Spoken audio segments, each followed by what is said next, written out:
Assalamualaikum. I am Rehan from IELTS Positive Edge. I am an IELTS trainer. आज हम अपनी Urdu series का पहला लेक्चर स्टार्ट करने जा रहे हैं और इसको शुरू करने का मकसद ये है कि वो लोग जो इंग्लिश में बोल नहीं सकते और इंग्लिश को समझ नहीं सकते उनको हम अपनी टीम का हिस्सा बनाएं। तो आज का जो हमारा पहला टॉपिक है उसको हम इंग्लिश में कहते हैं फ्लुएंसी। उर्दू में उसका मतलब ये है कि इंग्लिश को रवानी से बोलना और बग़ैर रुके हुए बोलना।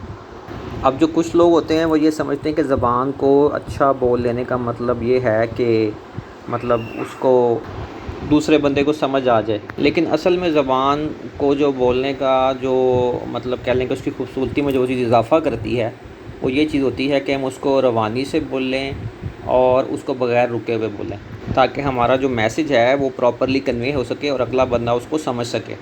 अब सवाल ये पैदा होता है कि हम अपनी जो इंग्लिश ज़बान है उसमें रवानी कैसे लेके आएँ और कैसे हम रुके बगैर बोलें, क्योंकि साफ ज़ाहिर है ये हमारी नेटिव लैंग्वेज तो है नहीं इंग्लिश। तो हमें करना क्या पड़ेगा, हमें कुछ प्रैक्टिस करनी पड़ेगी और इस प्रैक्टिस से जो आहिस्ता आहिस्ता हम प्रैक्टिस करते जाएंगे तो हम इस काबिल हो जाएंगे कि हम इंग्लिश अच्छी बोल सकें और समझ सकें।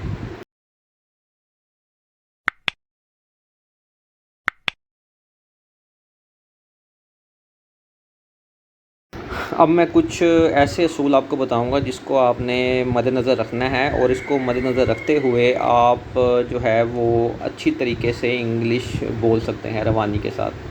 तो ये आपको प्रैक्टिस करनी पड़ेगी इन चीज़ों की। तो इस सिलसिले में जो रूल नंबर 1 है वो ये है कि आपने ज़्यादा से ज़्यादा जो है वो चीज़ों को सुनना है। अब सुनने के साथ साथ आपने दूसरा काम करना है वो ये है कि आपने किताबें पढ़नी हैं। अब आपने सुनना क्या है, बेसिकली आपने सुननी वो चीज़ है जो आपकी लैंग्वेज को बेहतर करे और जो एक स्टैंडर्ड सोर्स हो इंग्लिश लैंग्वेज का, जिस तरह ब्रिटिश इंग्लिश है या अमेरिकन इंग्लिश है, ठीक है, वो सोर्सेज आपने देखने हैं। आप इसके लिए क्या कर सकते हैं, प्ले स्टोर पे एक ऐप है BBC रेडियो के नाम से, आप वो इंस्टॉल कर सकते हैं, ठीक है, वहाँ से आप सुन सकते हैं चीज़ों को, इंग्लिश को। और इसके अलावा जो है आप एक ऐप है स्टिचर के नाम से, स्टिचर STITCHER, ठीक है, वहाँ से आप जो है वो चीज़ों को सुन सकते हैं। और सुनना ही वो चीज़ है जो आपकी पसंदीदा चीज़ है, जिसमें आपका इंटरेस्ट है। मसलन अगर आपका खेलों में इंटरेस्ट है तो खेलों के मुतालिक सुनेंगे आप, अगर आपका हिस्ट्री में इंटरेस्ट है तो हिस्ट्री के मुताबिक सुनेंगे, ठीक है। तो ये मतलब अगर आपका इस्लामिक हिस्ट्री में इंटरेस्ट है तो आप इस्लामिक हिस्ट्री को सुनेंगे। इसके अलावा यूट्यूब पे अगर आप सर्च करेंगे मुख्तलिफ़ किस्म की टेड टॉक्स पड़ी हुई हैं, ठीक है, तो वो टेड टॉक्स भी आप सुन सकते हैं अपनी इंग्लिश को बेहतर करने के लिए। अब पहले आपने कैसे सुनना है, पहले आपने वीडियो और ऑडियो के थ्रू सुनना है और आपने 3 मिनट तक सुनना है सिर्फ। अब जो 3 मिनट की आप टॉक सुनेंगे उसको आपने जो है वो साथ साथ नोट करते जाना है, जो चीज़ आपको समझ आ जाए, ठीक है। तो आपने देखना है कि आपकी कंप्रीहेंशन कितनी आपको लिसनिंग जो चीज़ें हैं वो समझ आ रही हैं। तो अगर कोई लफ्ज़ आपको मुश्किल लगता है तो आप उसको दोबारा सुन के उसको हाईलाइट करें और उसका आप डिक्शनरी से मतलब देख सकते हैं।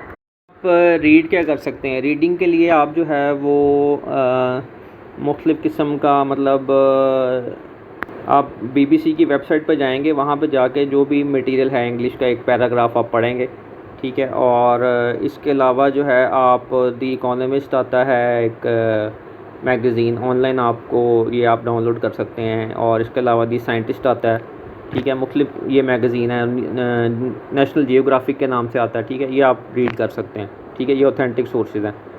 लेकिन रीडिंग भी आपने वो करनी है जो आपके लेवल के मुताबिक हो, A1 रीडिंग करनी है आपने सबसे पहले, ठीक है। इसका जो सोर्स होगा वो है एक वेबसाइट है learnenglish.britishcouncil.org। यहाँ पे आप जब जाएंगे तो A1 की आपको रीडिंग भी मिल जाएगी और A1 की आपको लिसनिंग भी मिल जाएगी। आपने A1 से स्टार्ट करना है, ठीक है, और आहिस्ता आहिस्ता फिर आपने आगे मूव करना है। हमारा जो दूसरा रूल है वो है कि आपने जो है जो इंग्लिश स्पीकिंग है इसको अपनी डेली रूटीन में शामिल करना है। मिसाल के तौर पे आप सुबह उठे, आप कहेंगे I wake up early in the morning, और मैं नहाया, आई टू के बाद, और मैं बस के ज़रिए ऑफिस गया, I commute to the office by बस।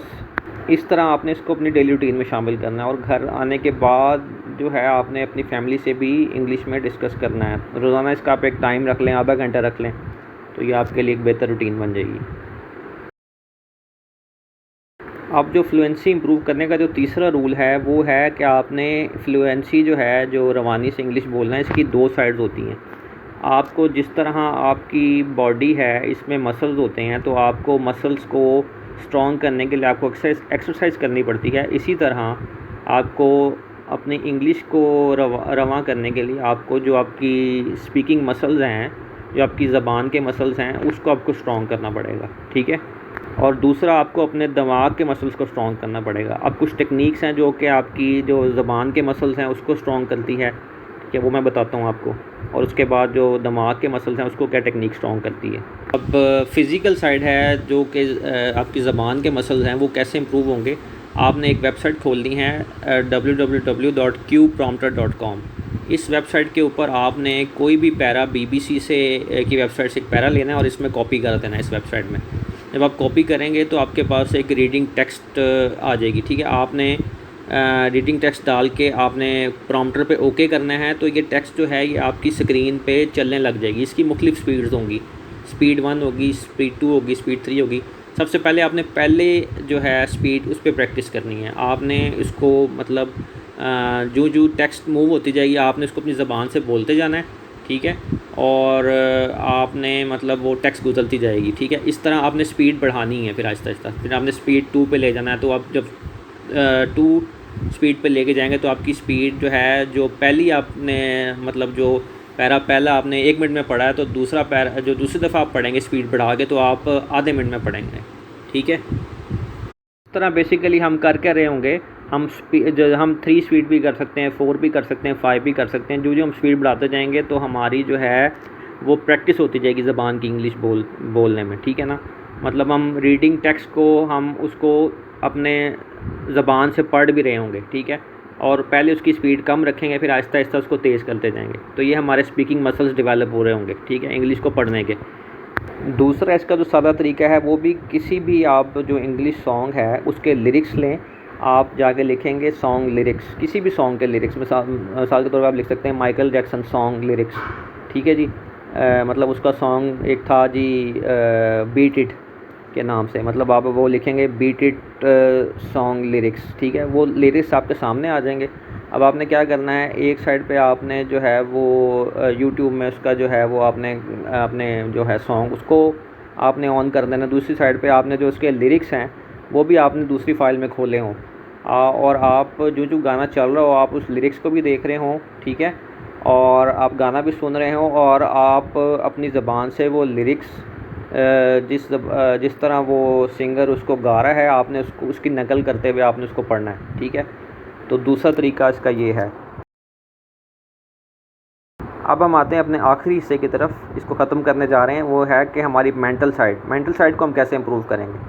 मेंटल साइड को हम ऐसे इम्प्रूव करेंगे कि हम लैंग्वेज को सेंटेंसेस में, मतलब जुमलों में और फ्रेजेस में जो है ना, मतलब कोई इंग्लिश की फ्रेजेस होती हैं उसमें हम सीखेंगे। मिसाल के तौर पे मैं एक सेंटेंस लूँगा आई डैश येस्टरडे, तो इसमें मैं जो है दरमियान में इसको कंप्लीट कैसे करूँगा, आई कुकड ए मील येस्टरडे, ठीक है।